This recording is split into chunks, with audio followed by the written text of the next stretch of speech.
To land at Maswanhise, what is happening, and do you expect there to be anything late? I know that Celtic have got a winger halfway in the door just now.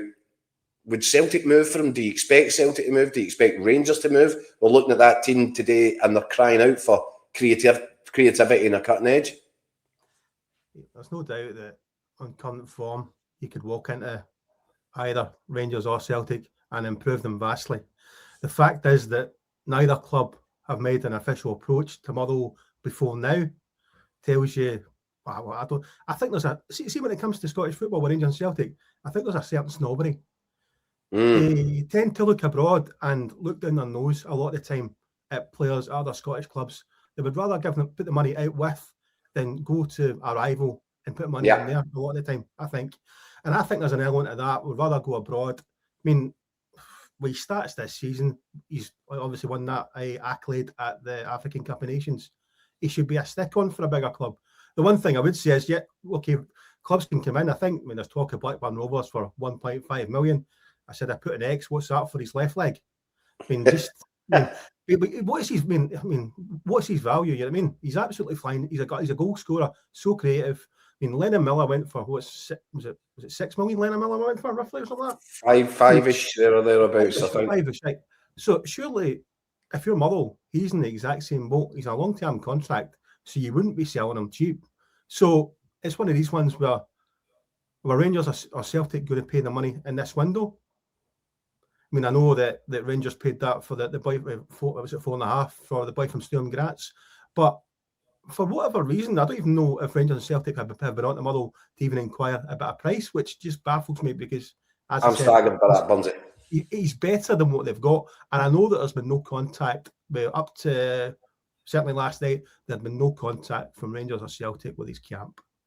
I'm telling you now, Bunzy, we had to do jury questions for tomorrow's paper. I think if either of them was to knock on Motherwell's door with around about £3 million, maybe a little bit more, I think Motherwell have then got a really difficult decision. And it staggers me that, as you said, these conversations haven't taken place. I think £3 million, I don't even think you would get a response from the door, Keith. No? I genuinely don't. Well, it's not as if Motherwell need to sell because they have got the money. They've still got money in the bank from the Lennon Miller sale. I think it would be take a top dollar bid to get him out of Motherwell. I mean, I think that Jens Berthel Askew has already said that he doesn't want to sell any top stars in this window, and I think that I don't think Motherwell will sell here unless it is very, very top drawer. I don't think £3 million would even open the door for that. I think you'd be near the £5 million mark before they'd even consider it. But I think the way it's going, I think that if he was to continue in this form to the end of the season, he'd get a massive move. And there's every chance that the manager could get a massive move and he could take Maswanhise with him, sort of thing. So, if I was Maswanhise just now, would you want to jump from Motherwell to go to Rangers or Celtic? And no disrespect, right? But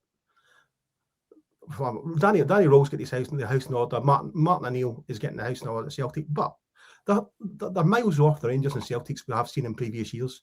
They're a shadow of the sides, and they don't have the same lure and pull as they had in the past. So I think for guys like Maswanhise and that, he's more likely to look down south or a big club in Europe.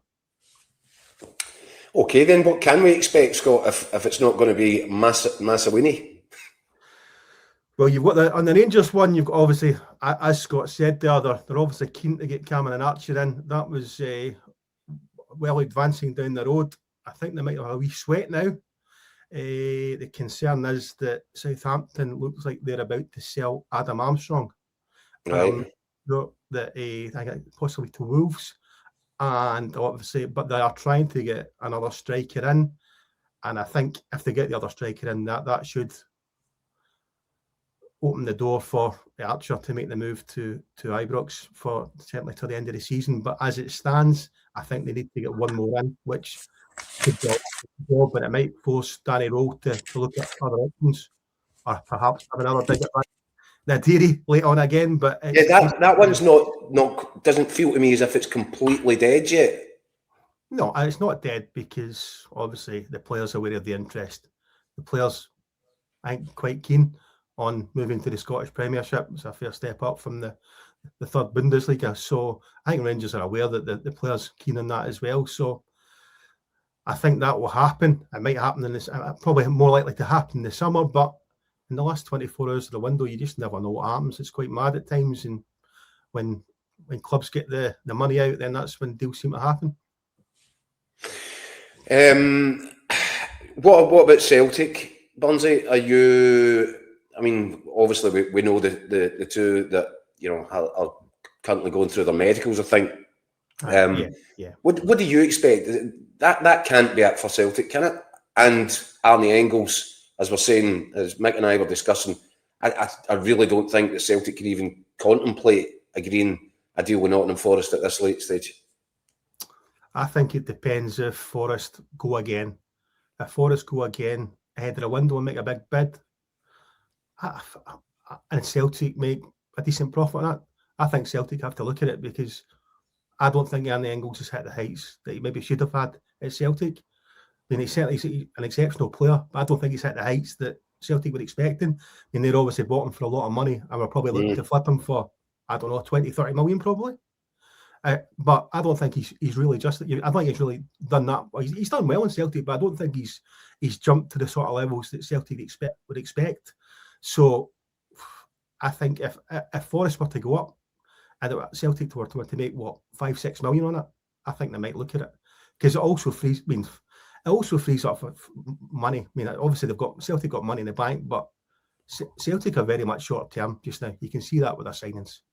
I mean, Martin was only there to the end of the season. I mean, they need to, whatever's happening long term, whether it's Martin stays on or whether a new manager comes in, that Celtic team needs to be rebuilt again. You know what I mean? And the ones that are coming in just now, I mean, a lot of them haven't played a lot of football, and they'll take. I mean, they're getting a title race just now, and Celtic need players to hit the ground running. I mean, some of these guys have hardly played any games. It could take a month or two for these guys to get up and running.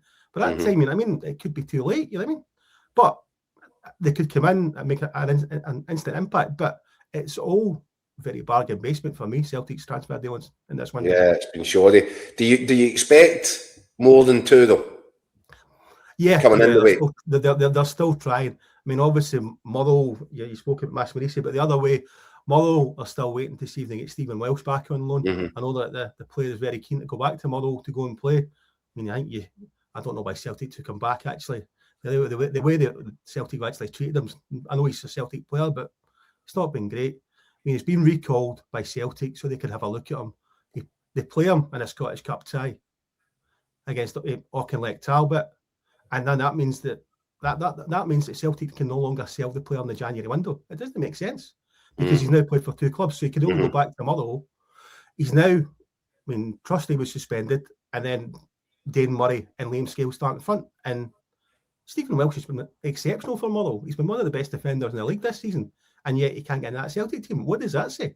I mean, it doesn't make any sense. And it's another shocking decision from Celtic, because surely he'd done really well in the first part of the season. Martin O'Neill could brought him in, had a look at him, and then said, okay, if I don't fancy you. But then the fact they played him against Celtic means they could have probably sold him in this window and made some decent money. But instead, they've just boxed themselves in again. It's just typical Celtic. Yeah. Well, Martin O'Neill even said when Stephen Welsh went back to the club, Martin O'Neill was almost apologetic about it, wasn't he? Saying that, that there was a chance. He mentioned it himself that he's coming back just now, but he could be back at Motherwell before, when the transfer window shut. So, it's all nothing much about Celtic's policy and the transfer window has been making sense. But I still think they've got to try for a central defender, and they've got to try and get a bit of an enforcer into the midfield. They are definitely trying for a central defender. They have one set target as it stands. If that comes off, I'm told that Stephen Welsh will go back to Motherwell. But as I said, as it stands, it's one set target. Whether that changes tomorrow, if they can't get him, and others fall into place after the Premier League window shuts. But as it stands, they're working on one central defender, and that's what Stephen Welsh's Motherwell hopes are hanging on. Any names or clues for the viewers, Burnsy? European top league, right? That's it. That'll do you.